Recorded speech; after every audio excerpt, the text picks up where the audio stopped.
যে তুমি আল্লাহকে কাছের থেকে দেখলা মানি? আমি ফ্লাই করে যেতেছিলাম হেথ্রো এয়ারপোর্টে লন্ডনে।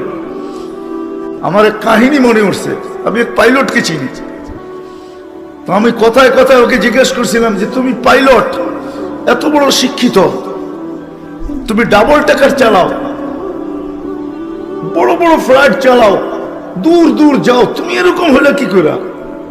আমাকে বলতেছে মৌলানা मैंने अल्लाह को करीब से देख के हुआ, আমি আল্লাহকে কাছের থেকে দেখা তারপরে এরকম হয়েছে।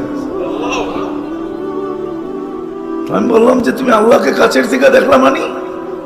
আমি ফ্লাই করে যেতেছিলাম হেথ্রো এয়ারপোর্টে লন্ডনে। যখন আমি ইংল্যান্ডের সীমানায় ঢুকে গেছি, হেথ্রোতে আমি ল্যান্ডিং করব, সীমানায় যখন ঢুকে গেছি, তো আমি বটনে পুশ করে চেকিং করে, এর আগে চেক করে